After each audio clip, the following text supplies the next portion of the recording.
Everyone, स्वागत है सभी का फिर से मैथ फॉर रीजनिंग के एक नए सेट में। तो इस सेट में इंपॉर्टेंट क्वेश्चन दिया गया है जो एग्जाम में काफी बार पूछा जाता है। तो फर्स्ट क्वेश्चन से हम शुरू करते हैं। पहला प्रश्न देखिए, दिया है कि n को 4 से भाग देने पर शेषफल 3 प्राप्त होता है। यदि 2n को 4 से भाग दें तो शेषफल क्या होगा। तो ऐसे प्रश्न को बनाने के लिए यहाँ पर सेकेंड टर्म में देखना है। क्वेश्चन में कहा जा रहा है कि 2n से अगर 4 से भाग देंगे तब शेषफल क्या होगा। अब यहाँ पर प्रश्न उठता है कि 2n जो दिया है तो n के जगह पे हम संख्या क्या रखेंगे। तो n के जगह पे वही संख्या रखेंगे जो पहले भाग देने पर शेष बचा था। तो शुरू में जब n को 4 से भाग दिया गया था तो शेषफल 3 प्राप्त हुआ था, यानी n के जगह पर हम कितना रखेंगे, 3।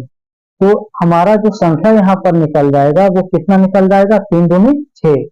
अब कह रहा था 2n, तो 2n का वैल्यू कितना आ चुका है, 6। अब कह रहा था जब 2n को 4 से भाग देंगे, यानी 4 से डिवाइड जब इस 6 को करेंगे तब शेष कितना बचेगा। तो 4 से अगर भागा 6 में देंगे तो ये एक बार में लगेगा, 4 एकम 4, और यहाँ पर शेष 2 बच जाएगा। तो हमारा आंसर जो निकलेगा वो 2 निकलेगा। तो ऑप्शन नंबर बी यहाँ पर देख रहे हैं, ये सही हो जाएगा, ऑप्शन बी। सेकेंड क्वेश्चन देखते हैं। देखिए second number question LCM HCF से दिया गया है और यह प्रश्न भी बहुत बार पूछा जाता है। ऐसा टाइप क्वेश्चन दिया है कि दो संख्याओं का एलसीएम 30 तथा एचसीएफ 5 है, उनमें से एक संख्या 10 है तो दूसरी संख्या क्या होगी। तो यहाँ पर नोट करने वाली बात एक होगी कि फॉर्मूला एक होता है एलसीएम इंटू एचसीएफ और बराबर हो जाता है ये पहली संख्या इंटू दूसरी संख्या के। ये फॉर्मूला इसका हो जाता है। अब वैल्यू को रख देंगे। एलसीएम का वैल्यू 30 दिया है, एचसीएफ का वैल्यू यहाँ पर 5 दिया है, पहली संख्या 10 दिया है, दूसरी संख्या पूछा जा रहा है, दूसरी संख्या को हम x मान लेते हैं। अब यहाँ पर इसको अगर काटेंगे तो 0 से 0 दोनों और कैंसिल हो जाएगा। तो इधर 5 तिहाई कितना हो जाएगा, 15, और इधर क्या बचेगा, x। तो दूसरी संख्या का जो वैल्यू निकल गया वो कितना निकल गया, 15। तो हमारा आंसर ऑप्शन नंबर सी यहाँ पर सही हो जाएगा। क्वेश्चन नंबर 3 को सोल्व करते हैं। देखिए क्वेश्चन नंबर 3 नंबर प्रश्न क्या दिया गया है। तो यहाँ पर देखेंगे क्वेश्चन 3 दिया है, एक व्यक्ति अपने वेतन का 2/5 भाग मकान के किराए पर, 3/10 भाग खाने पर, 1/8 यात्रा पर खर्च करने के बाद 1400 रुपया बचाता है, तो खाने पर कितना खर्च करता है। तो ऐसे प्रश्न को बनाने के लिए हम क्या करते हैं कि एक एग्जैक्ट राशि मान लेते हैं, एज्यूम कर लेते हैं, और उसके अनुसार हम प्रश्न को सोल्व करेंगे। तो यहाँ पर जैसे था कि 2/5, 3/10, 1/8, तो हर का हम एलसीएम ले लेते हैं, कितना आता है। यानी कि हर में आ रहा है 5, उसके बाद है 10, उसके बाद है 8। ये तीनों का अगर एलसीएम निकालेंगे तो कितना आ जाएगा, 40 आ जाएगा। कितना आ जाएगा, 40। अब हम क्या करेंगे कि यहाँ पर हम मान लेते हैं कि उसके पास कुल जो राशि था वो 40 रुपए था। कितना था, टोटल रुपए जो था वो 40 रुपए था। अब इसका जो खर्च किया गया भाग है वो किस प्रकार से किया है उसको हम लिखेंगे। तो यहाँ पर देखेंगे करा था 2/5 भाग किराए पर खर्च किया, ठीक है। तो चलिए लिख लेते हैं कि 2/5 भाग ये किराए पर खर्च करता है, 3/10 भाग जो है खाने पे खर्च करता है, और 1/8 भाग वो यात्रा पे खर्च करता है। तो इन तीनों का हम वैल्यू पहले निकाल लेते हैं, कितना कितना आ जाता है। चलिए तो यहाँ पर अब देखेंगे, इसको हम लिखने का प्रयास करते हैं। 40 का 2/5 अगर निकालेंगे तो 16 होगा। उसी तरह से 40 का अगर हम कितना 3/10 निकालेंगे तो ये 12 होगा, और 40 का 1/8 निकालेंगे तो 5 होगा। तो यहां पर कुल खर्च की गई राशि का रेशियो ये निकल गया। तो खर्च किया गया राशि जो टोटल है वो कितना हो जा रहा है, अगर ऐड करेंगे तो 16, 12, 28, 5, 33 रुपया खर्च किया जा रहा है। टोटल जो खर्च किया गया वो 33 रुपया, और बचाया कितना गया होगा, तो 40 रुपया टोटल था, 33 रुपया इसमें से खर्च हो गया। इसका मतलब उसके पास 7 रुपए शेष बचा होगा। आप देखेंगे कि क्वेश्चन में कितना रुपए शेष बच रहा था, तो क्वेश्चन में 1400 रुपया बचाता है। चलिए ठीक है, तो यहाँ पर अब हम कंपेयर कर लेंगे। क्वेश्चन में था कि 1400 रुपए बचाता है, और यहाँ पर देखेंगे कि कितना बचा रहा है। रेशियो में जो अभी हमने निकाला तो यहाँ पे 7 रुपए का बचत कर रहा है। जो वैल्यू निकालना होता है उसके लिए गुना करना है। तो पूछा जा रहा था खाने पे खर्च, तो खाने पे खर्च जो किया जा रहा है वो 12 रुपया। कितना खर्च किया गया, 12 रुपया। तो मल्टीप्लाई कितना से कर देंगे, 12 से कर देंगे। अब इसको अगर काटेंगे तो ये 7 से जो 1400 है ये 200 बार में कट जाएगा, और 200 इंटू 12 करेंगे तो कितना आ जाएगा, 2400 आ जाएगा। तो यानी कि इस प्रश्न का जो राइट आंसर निकलेगा वो 2400 निकलेगा। तो खाने पर खर्च किया गया भाग 2400। तो आप देख सकते हैं ऑप्शन नंबर 3 यहाँ पर इसका राइट हो जाएगा। नेक्स्ट क्वेश्चन की ओर देखते हैं। क्वेश्चन नंबर 4 क्या दिया है, तो यहाँ पर देखेंगे क्वेश्चन नंबर 4। क्वेश्चन नंबर 4 दिया है कि किरण के पास 100 रुपए तथा 50 रुपए के कुल 85 नोट है, जिसका मूल्य 5000 रुपया है। इनमें 50 रुपए वाले नोट की संख्या कितना है ये बताना है। तो इस प्रश्न को बनाने के लिए एलिगेशन का यूज कर सकते हैं, जिससे आसानी से ये सोल्व हो जाएगा। तो सिंपल है, बताना है कि टोटल जो संख्या दिया है नोट का वो 85 नोट है, जिसमें कुछ नोट 100 रुपए का है और कुछ नोट 50 रुपए का है। चलिए ठीक है, यहाँ पर हम लिख लेते हैं कुछ नोट 100 रुपए का है, कुछ नोट 50 रुपए का है। अगर हम कहें कि 100 रुपए का नोट जो है, ये 85 नोट टोटल जो है सब का सब अगर 100 रुपए का रहता तो टोटल जो अमाउंट बनता वो 8500 बनता। कितना बनता, 8500। उसी प्रकार अगर 85 नोट टोटल है और सबका सब अगर 50 रुपए का नोट होता तब कितना बनता, तब हम कहते हैं यहाँ पर 85 इंटू 50 यानी कि 4250 रुपए बनता। लेकिन क्वेश्चन में जो दिया गया है आप देखेंगे तो क्वेश्चन में जो टोटल राशि दिया गया है वो कितना दिया गया है, तो यहाँ पे 5000 रुपए दिया गया है। तो मिश्रण जो होता है एलिगेशन लगाने के लिए उसको बीच में लिखा जाता है। तो चलिए यहाँ पर हम लिख देते हैं अमाउंट जो क्वेश्चन में टोटल दिया है वो 5000 रुपए दिया है। अब यहाँ पर एलिगेशन हम लगाएंगे तो दोनों की नोटों की संख्या निकल जाएगा, रेशियो दोनों का। 4250 को अगर 5000 में घटाएंगे तो कितना बचेगा, 750 बचेगा।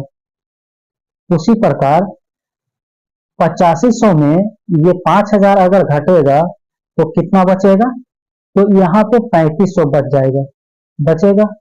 अब रह गया इसको काटना, तो अगर हम काटते हैं तो एक शून्य से एक शून्य दोनों साइड कट जाएगा, और इसको हम कितना से काट सकते हैं, तो 5 से चलिए काटते हैं।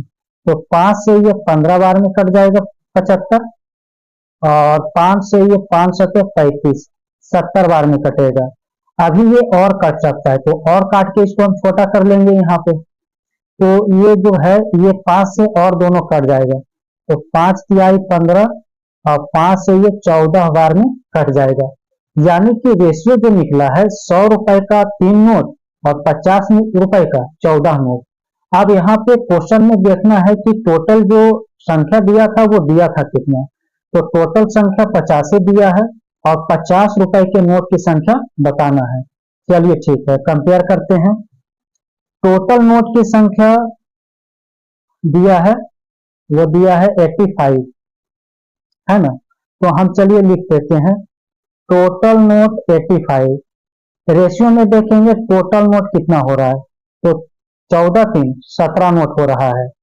निकालना है वैल्यू 50 रुपए के नोट की संख्या, तो 50 रुपए की नोट की संख्या यहाँ पे कितना है, 14 है, तो 14 से मल्टीप्लाई करना है। 17 से 85 को 5 बार में ये कट जाएगा और 14 बचे कितना हो जाएगा, 70। तो इस तरह से हमारा 50 रुपए के नोट की संख्या निकल गया, कितना निकल गया है, 70। तो देखेंगे ऑप्शन नंबर सी यहाँ पर राइट हो जाएगा, 70। नेक्स्ट क्वेश्चन सोल्व करते हैं, क्वेश्चन नंबर 5। तो देखेंगे क्वेश्चन नंबर 5 क्या दिया है। क्वेश्चन में दिया है कि एक कक्षा के 32 छात्रों का औसत भार 40.5 kg है। यदि अध्यापक का भार भी शामिल किया जाए तो औसत भार में 500 ग्राम की वृद्धि होती है। अध्यापक का भार ज्ञात करें। तो ये एवरेज का बहुत ही इंपॉर्टेंट टाइप है। ऐसे प्रश्न को बनाने के लिए देखेंगे किस तरह से सोल्व करना होगा और बेहद आसानी से बनता है। 32 छात्र था जिसका औसत दिया था 40.5 kg। चलिए लिख लेते हैं, ये 32 जो छात्र थे इनका औसत 40.5 kg दिया। जब अध्यापक का भार शामिल किया जाता है तो 500 ग्राम की वृद्धि होती है। अगर किसी व्यक्ति के शामिल होने से औसत बढ़ता है तो प्लस करते हैं और औसत घटता है तो माइनस करते हैं। तो यहाँ पर वृद्धि हो रहा है इसलिए प्लस करेंगे। वृद्धि हुआ कितना, तो 500 ग्राम की वृद्धि हुआ। अब एक चीज ध्यान देना है कि ये 500 वृद्धि जो हुआ है कितने संख्या में, तो पहले टोटल 32 छात्र थे और एक अध्यापक शामिल हुआ, तो टोटल जो संख्या हो जाएगा वो 33 हो जाएगा। लेकिन एक चीज यहाँ पर ध्यान देना होगा यूनिट को, ये 40.5 जो दिया है ये केजी में दिया है, ठीक है, ये केजी में है। जबकि 500 ग्राम दिया है तो ग्राम को हम केजी में चेंज कर लेते हैं क्योंकि इसका आंसर केजी में दे रहा है। तो ग्राम को केजी में चेंज करने के लिए 1000 से क्या करते हैं, भाग करते हैं, और 500 को अगर 1000 को काटेंगे तो ये 2 बार में कट जाएगा। अब ये कट जाएगा तो हमारे पास कैलकुलेशन करने के लिए अब बचा क्या है उसको देखेंगे। तो यहाँ पर आप देखेंगे दिया क्या है, 40.5 जैसे है यहाँ पे हम लिख देते हैं 40.5 दिया था। चलिए प्लस, अब यहाँ पर देखेंगे 33/2 बचा है, तो 33/2 करेंगे तो ये कितना हो जाएगा, ये हो जाएगा आपका 16.5। 33 का आधा कितना हो जाएगा, 16.5। 40.5 में अगर 16.5 को जोड़ेंगे तो कितना आ जाएगा, 57 आ जाएगा। तो इसका जो आंसर निकलेगा वो 47 केजी हो जाएगा। ऑप्शन नंबर देख सकते हैं डी यहाँ पे मिल रहा है, तो ऑप्शन नंबर डी इसका राइट आंसर हो जाएगा। क्वेश्चन नंबर 6 देखते हैं। देखिए क्वेश्चन नंबर 6 भी बहुत ही इंपॉर्टेंट क्वेश्चन है, लाभ हानि का। क्वेश्चन नंबर 6 दिया है, कुछ वस्तु 5 रुपए में 6 के दर से खरीदा गया तथा 6 रुपए में 5 के दर से बेचा गया, लाभ प्रतिशत ज्ञात करना है। तो यहाँ पर चलिए कॉस्ट प्राइस और सेलिंग प्राइस का हम रेशियो निकाल लेते हैं। तो खरीदा गया 5 रुपए में कितना वस्तु, 6 वस्तु, और बेचा जा रहा है 6 रुपए में 5 वस्तु। ऐसे प्रश्न में याद रखना है कि रुपया बटा वस्तु लिखते हैं, ऊपर रुपया लिखते हैं नीचे वस्तु लिखते हैं। चलिए इस रेशियो को सोल्व करते हैं। तो रेशियो को सोल्व करने के लिए तिरछा मल्टीप्लाई कर देना होता है। तो अगर इसको तिरछा मल्टीप्लाई करेंगे तो क्या आ जाएगा, तो इधर आ जाएगा 6 6 36। एक सेकेंड, यहाँ पे ये हो जाएगा 5 5 25 होगा, ठीक है। 5 का पहले 5 से मल्टीप्लाई करेंगे तो कितना हो जाएगा 25, और इधर कितना हो जाएगा 36।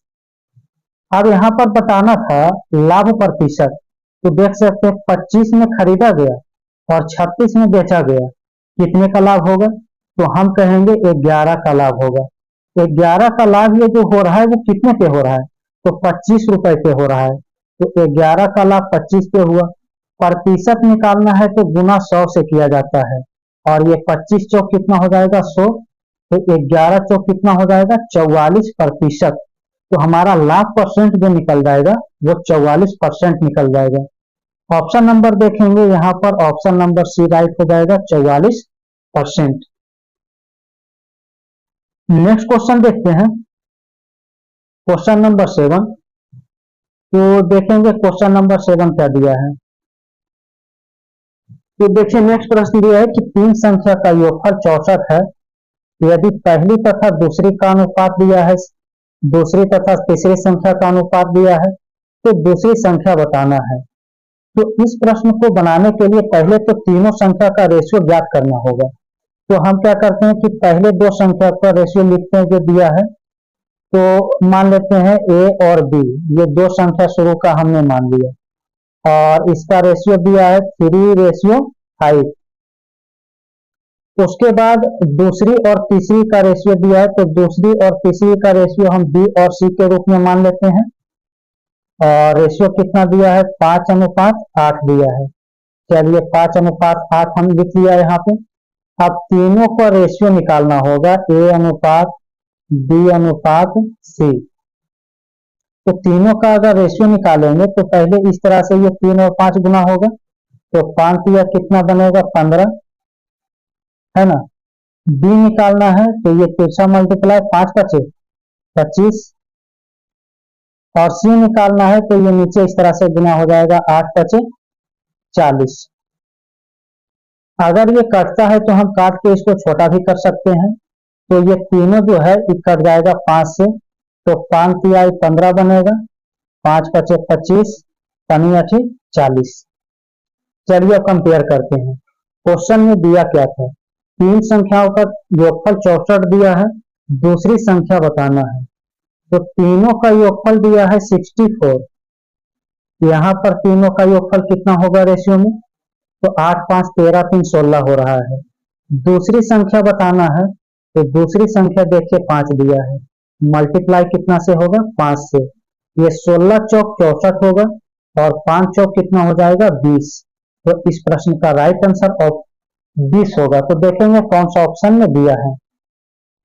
ऑप्शन नंबर ए यहाँ पर दिया है, तो ऑप्शन नंबर ए इसका सही जवाब हो जाएगा 20। क्वेश्चन नंबर 8 देखेंगे क्या दिया है। क्वेश्चन नंबर 8 देखिए, अलजेब्रा का प्रश्न दिया है यहाँ पर। तो ऐसे प्रश्न को बनाने के लिए a + 1 a का वैल्यू दिया है √10, तो a - 1 a का वैल्यू बताना है। तो ऐसा प्रश्न जब दिया हो, प्लस का वैल्यू दिया हो और माइनस का वैल्यू पूछा जा रहा हो, पावर सेम हो, तो इसमें फॉर्मूला हो जाता है कि यहाँ पर जैसे a - 1 a निकालना है, तो डायरेक्ट हम फॉर्मूला हो जाता है a² और -4, जहां पर a जो होता है वो पहले जो वैल्यू दिया गया है वो a हो जाता है। तो अगर इसको हम सोल्व करेंगे रूट अंडर, तो a का वैल्यू यहाँ पर क्वेश्चन में √10 दिया है, तो √10 का स्क्वायर करेंगे, और माइनस कितना करना है 4 करना है। अब इसको सोल्व करेंगे तो कितना आ जाएगा देखेंगे यहाँ पे। तो √10 का स्क्वायर जो होगा वो 10 होगा, और माइनस में कितना है 4, तो 10 में 4 घटेगा कितना बचेगा 6। तो इस प्रश्न का उत्तर √6 हो जाएगा। तो देखेंगे ऑप्शन नंबर बी में दिया है √6, ऑप्शन बी यहाँ पर सही जवाब हो जाएगा इसका।